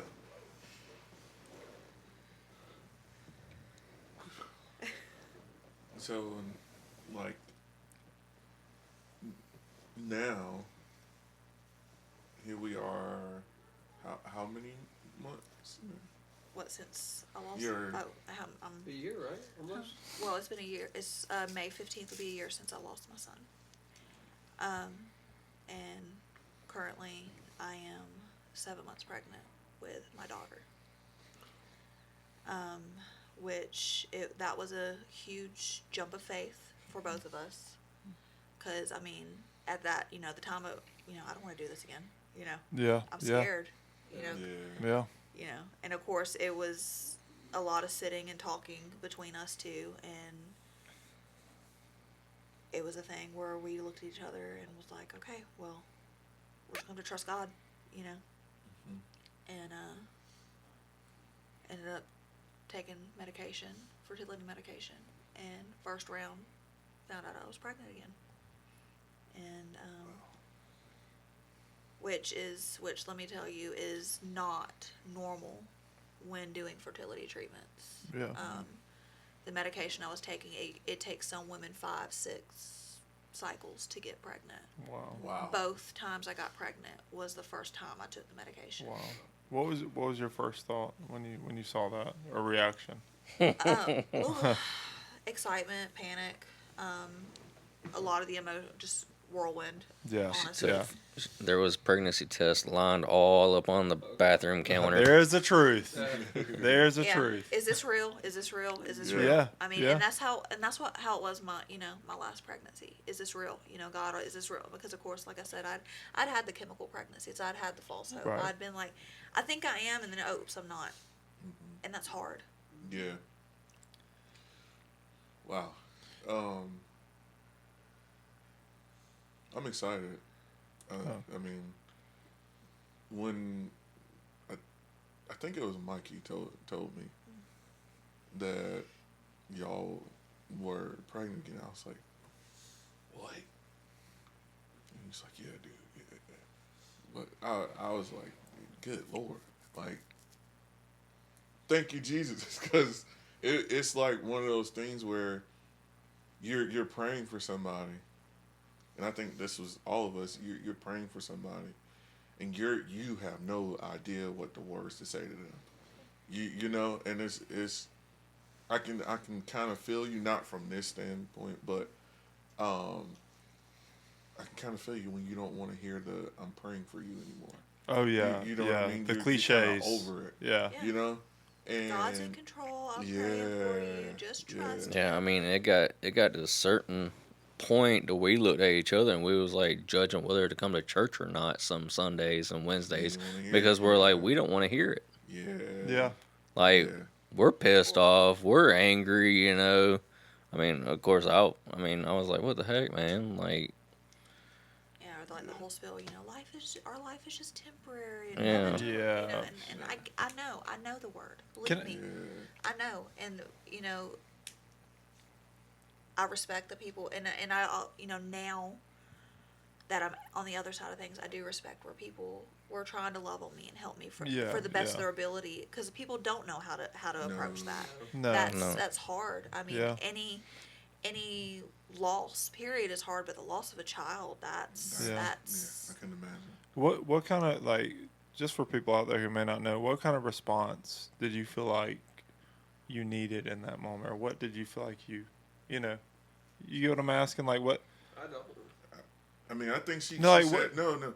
I think she said it early. Space. She wanted space. Okay. I was Yeah. out of the room. I'm sorry. no, I'm sorry. I mean, Yeah. I think the best thing that we got was just, if you need anything, I'm here. And I'm asking because if somebody else is going through that situation, because Yeah. I'm the same way. I'm awkward Yeah. with stuff like that because I don't. Yeah. Well, I don't want to say the Christian cliches like, "Oh, I'm praying for you. Hope you're doing." You know, like it. So it's hard. Yeah, I mean, and I'm just speaking for myself, because I do know everybody grieves differently. Everybody hurts Right. differently. There's some people that need that constant reassurance. I'm not that person. Right. Let me hurt, let me heal, let me, you know, because from childhood, you know, I've healed everything by myself, you know. Yeah. You know, that Yeah. I've shut down and healed myself. Yep. And that's been my coping mechanism. yeah, and that's what we did. Yeah, and we just kind of locked our door for a minute and was like, It let us was- be. It was Yeah. it was to the point to where if you didn't call us to check on us or show up at my front door, we didn't talk. And Shane said it perfectly when we were in Oklahoma. He said, "Man, in the moment, you know, when that happened with my daughter, he said, you know, I didn't want anybody praying for me. I didn't want anybody to counsel me. I didn't want anybody trying to lead me or pastor me." He said, "I just wanted somebody to lay down with me and just lay down with me while I bleed, and just let me heal." And I think You know, because even in my situation, once again, different situations, obviously, but even in my situation, I was the same way. I want to be left alone. I want to deal with this on my own. I want to get through it. I want to get back up on my feet, but I just want to be left alone. I even called Adrian one day. I said, "Listen, I don't want to hear any Christian cliches. I don't want anybody praying for me. I don't want any of that. Yeah. I just want to get through this. I want to be left alone, and you know." Yeah, because like that's what I actually did with your dad. I was like, I don't want to hear no preaching. I was like, I just want to have a normal conversation. Yeah, I was like, I don't need it right now. yeah, I get it. Because he came inside it with you at the hospital Yeah, when they took it out for surgery. Yeah. So,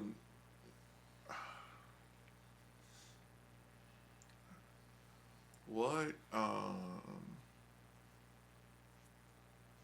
don't even know how to ask the question. Just spit it out.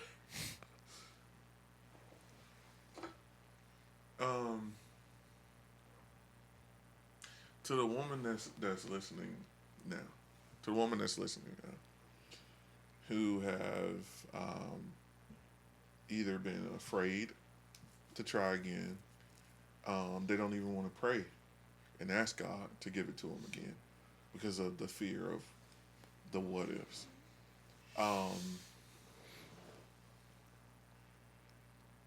What would be your, if you had one word to say, not one word, but just one statement to say to them, what would be your final word to them if they were passing by you and you knew that they were struggling with the if and what ifs? Well, I'll just say again that, and this is probably going to be a little more long-winded than you wanted. No. But Say what you gotta say. every woman is different, Every woman feels differently. Every woman every person hurts differently.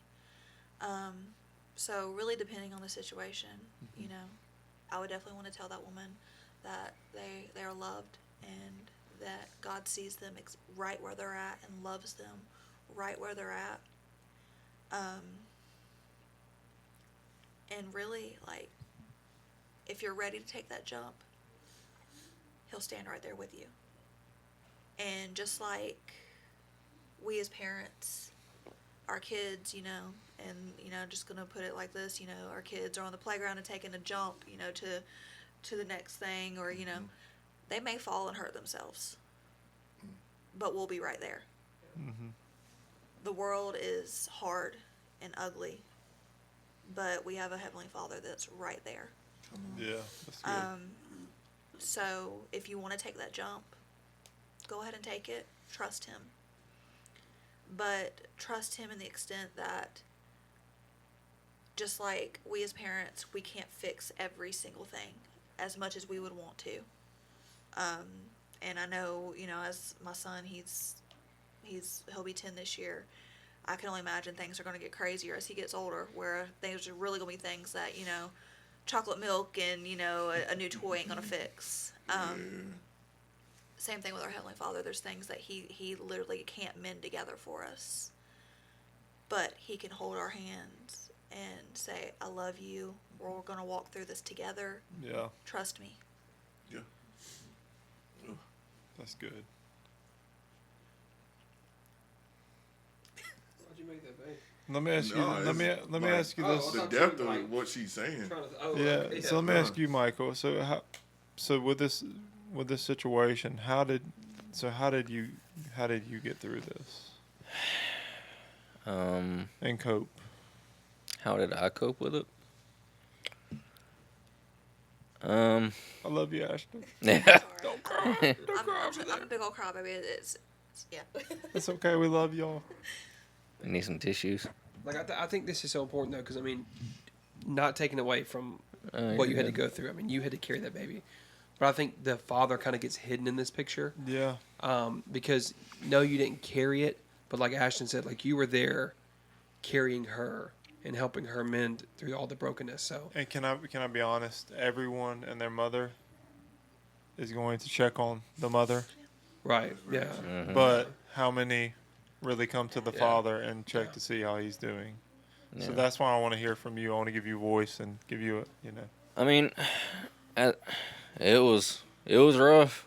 I mean, it was rough. It pushed every boundary, every limit me and Ashton had through everything that we've ever been through homelessness, through my addiction, through all that. This was the most trying test, really. I mean, that's how I look at it. And so, I mean, I know every man's gonna be like, yeah, I gotta be strong with my family, yada yada yada. Nah, dude. I mean, in front of her face, I was, but at night, I'd sit there and I'd cry, cause I was like, dude, I can't do this. Yeah. I mean, cause I'm having to hold her together. I had to hold Zach together and myself. That was a lot, and still focus on work and just daily stuff, and put on a happy face. Yeah. It was rough. I mean, it got to the point where I'm just like, man, I can't do this. I'm about to pack up. I'm about to go. Yeah. You know, but it took me realizing, you know, like, I mean, just put the work in and trust, and it'll all work out. I mean, that's how I had to look at it. Was I just had to, you know, stand 10 toes down, keep moving. Yeah. That's hard, and I get it, because as a man, you know, sometimes you'll just like, man, if I can just focus on my take it one task at a time, so to speak. Like one task at work, you know, I'm gonna take, instead of taking it, you know, how am I gonna get through this for the next, you know, years? And take it minute by minute if you have to. Take it hour by hour if you have to. But man, Yeah. just take those moments, and like you both said, realize that Jesus, he truly never leaves you nor forsakes you. He's there in those moments, and he's going to walk with you hand in hand. And where you can't see a way out, he's going to show you the way out. Yeah, I mean, that's all I could do was just, you know, trust in him and keep it moving, and that it would all pan out in the way it needed to. Even though in the moment I did not see it panning out the way that we No. thought, panning out good. Yeah, I think because that's so hard. I mean, because like in that moment, like life stopped for you, I'm sure, but like it didn't. Like you also got to get up. You still got to get Zach ready. You got to put on your happy face, like you said, and just go back to living. It's like I can't imagine. Like I remember leaving the hospital and like packing up my stuff, and I looked at him. I was like, "What do we do now? yeah, like where do you Yeah, go? Yeah, what's yeah. next? What do we do now? Like, you know, how do we tell Zach? How do we go back to life? I mean, we had a crib set up. You know, I was like, how do I do that? Yeah. You know, how do I walk back in my house again? Yeah. It was rough. That's tough. And it's like leaving with something missing. Yeah. And like, even because I didn't have it obviously as you know, that bad, but like we had to leave Liam for like a week, a little over a week, and the NICU. And I can remember the feeling when I left the hospital for the first time, and I got home and I'm like, dang man, like something's missing. Like this does not feel right. Like my kid's at the hospital, and I'm at home and I'm supposed to go to bed. Like, you know what I mean? Like, so I can only imagine. And I mean, just for you guys to even be here today, to still be involved, I mean, just shows the strength, resilience, and just the grace of our Savior. Like, And the trust in God. yeah, I mean, because once again, I think anybody in this room that goes through that situation is gonna want to give up, like, because that's nothing easy. I probably Like, would. yeah, I'm going to I don't think I'd be strong enough. yeah, Like I It's can't, hard, yeah. like the respect I have for y'all for not, like I'm telling you, like I don't know how you didn't. Full transparency. I mean, so just to tell you the depth of it, okay? And you know, I told you that my father was in, you know, active addiction. That same year, in March, I lost my father. Yeah. And of course there was grief. You know, it was a different kind of grief. It was a very weird place for me to grieve from. But it did not hold a candle to the just devastation. Yeah. And which, of course, I know some of that was probably the layered grief too. yeah, But I mean, there's just something that is just so just unnatural feeling about losing a child. Yeah. Well, It's heavy. yeah. Like It's heavy. It's heavy. I'm sure our listeners are also crying, so please don't.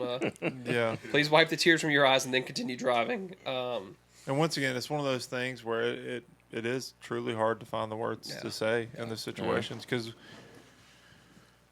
as humans, we hate to admit it, but we don't have all the answers. No. Like, we just don't have it all figured out. Not even close to it. So things like this is just sometimes it's a question mark. And Yeah, I mean, 'cause they told me they had no idea what happened. That it's just, they're like, it just happens. I'm like, what do you mean it just happens? yeah. What do you mean? My child just Yeah, because passed this away? was after you started feeling better. Yeah. Yeah, that's wild. Yep. Man. We were safe. We were Yeah. good. Yeah. But I do believe there is a reason for everything. For sure.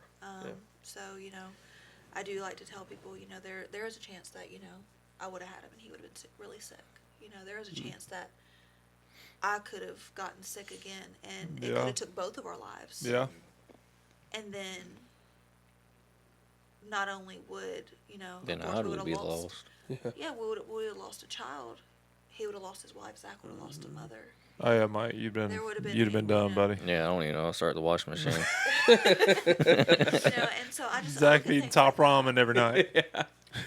And and there I'd are cook a a lot grilled, of what ifs. mean grilled cheese. Hey. So, but that just goes back into God has us. God has us in the palm Yeah. of His hand, No. and even in the places that we don't quite understand or like. I've been able to share my testimony with quite a few women that have had loss, and my biggest thing I tell them, I was like, faith, it's not always a pretty journey, but the end is beautiful. Yeah. Yeah. That's it right there. It's ugly, it's hard, you get scratched and bruised along the way, but they put Jesus on a cross. Yeah. So why wouldn't we go through things? Yeah. They put a perfect man up there, and we're not perfect. So So true. At all. So true. I don't, That's good. I I don't know where you you go from say. there. I mean, that's beautifully said. I just love you guys so much, for real. I mean, you guys are, once again, like, of course, all you guys out here are family, but you guys are family. And we all lived through that together, and we went through the moments of not having the words to say, not knowing what to say, not knowing how to be there for you guys. You know what I mean? I didn't say nothing because Yeah. I'm like, I Correct. And, don't know. and, you know? we're- and now 'Cause I we're, saw it. Like everybody's approaching y'all, and it's like, what am I I try gonna to stay say? away. Yeah, what am I gonna Yeah, say? I I've mean- already said. Like, Yeah, I mean, I'd look at Adrian some Sunday mornings. I'm like, not it. yeah, I would just, I think I'd just come in and give you a hug and tell you I love you, because that's, that's all I know to do. And I mean, it's just, I don't know. It's just, it's good to know too that we have a family to go through stuff together with too. And it's just, that's the biggest thing. I don't know where I would be if I didn't have this foundation. Where either one of us would be through everything, every layer of our testimony. Because I mean, as you can tell, we didn't go too deep into everything, but there's a lot of layers there. There's, I mean, everything. yeah, We've talked about it. I mean, there's everything from childhood trauma, addiction, homelessness. I mean, everything you can think of. If I would not be here had it not been for this foundation. Yeah. Had Yeah. it not been for the family that God gave me here, because, I mean, to be honest, we don't have a lot of great blood family, unfortunately. And that's just the way life works sometimes. But God put us here. God gave us amazing spiritual parents in the place of our absent parents. God gave us, spiritual brothers and sisters, not in the place of our brothers and sisters that are not around us, and may be around, but may not be as supportive as we would like in certain areas. yeah, So, God provides exactly what we need. It's just walking it out and trusting Him. yeah. And it's so cool, man, because like we really did grow up together. I mean, really. And it's just crazy once again to see like to remember you coming in, hanging out with Caitlin. Old Michael coming in, looking like he wanted to whoop everybody's tail. And I was just here for the girl, and that was it, pretty much. Yeah. But I mean, just seeing how far we've all come, man. We've all got kids. I mean, we really have a ministry together, a family, and who knew back in our XP365 days that we would be dreaming together and doing ministry together and doing life together. And Changing the world. I mean, changing the world, yeah. literally, like, how many countries now, Caleb? 63. That's amazing. At the time of recording, because the other day we did a recording. Caleb Like was like, 47. "Man, we're 47," and I'm like, "Bro." Then the day it came out, we were in 63. Yeah. I'm like, "Well, It's pretty Gotta wild. change it. yeah." It's pretty wild, man. I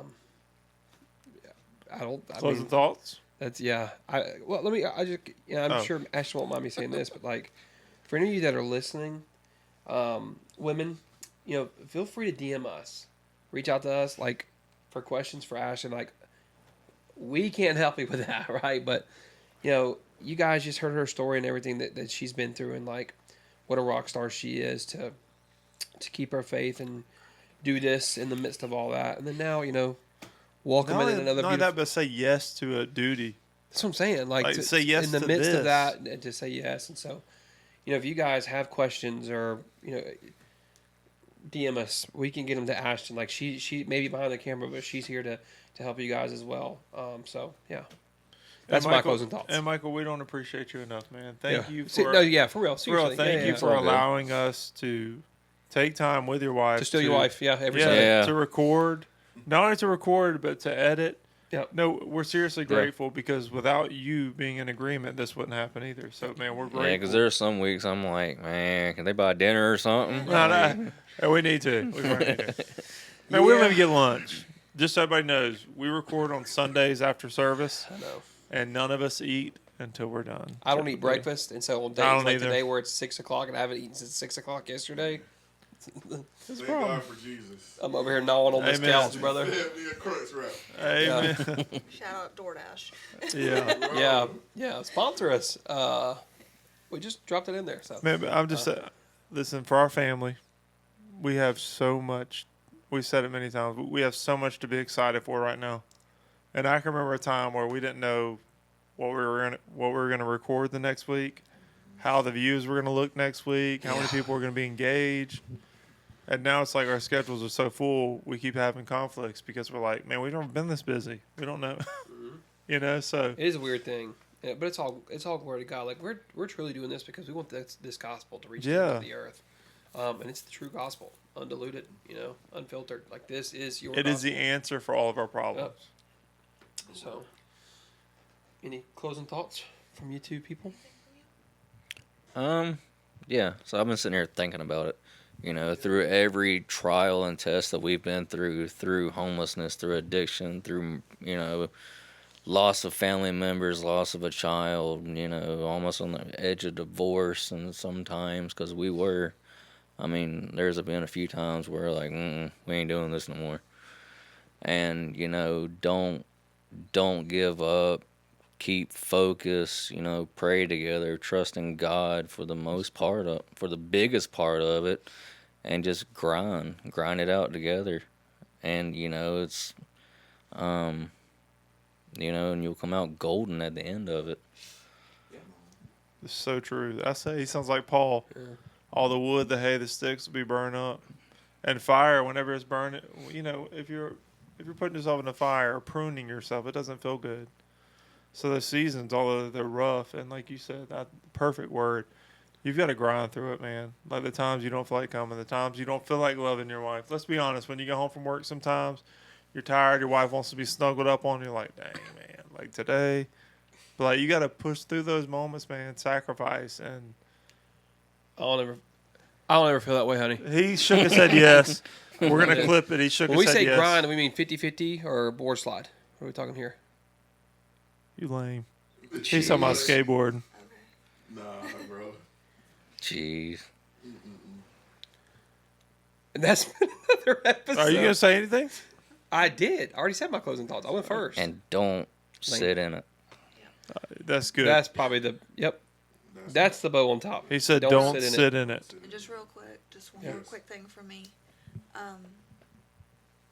especially to the women, because that's where my heart has been in this season, is just loving on women in their hard seasons. Don't discredit the season you're in. Motherhood is a ministry. Amen. Your family is a ministry, Amen. and it may the tired mornings, the late nights. That is a ministry, and God sees you exactly where you're at, in the broken times, in the times when you don't know what's next. And I just really want to speak to that, because there's been so many times where I've looked around and I'm like, God, is this all you have for me? Is this it? Like, is this crying baby it? Am I just meant to be a mother? Because there was a time when Zach was little that I looked around and I was like, I guess I'm raising a disciple. That's it. That's all I'm good for. But no, he sees you where you're at, and there's life after this. After every season, there's something after it. Yeah, that's good. Please do not sit, as Michael said, do not sit in that season. Just because it hurt, or it was uncomfortable, or it offended you. Because there's so many. Things happen. People come and go. People hurt you. And I'll tell people, people suck. Yeah, They hurt Seriously. you. Yeah. They hurt you. And it happens. But don't let people hurt become God hurt. Yeah. Oh, that's good. Don't let people hurt become God hurt. And that Put that on happens shirt, a Phil. lot. Yeah. Trademark it now. Yeah. Well, That's good. that has been another episode Yeah. of Living Beyond Sunday. We want to thank you guys again.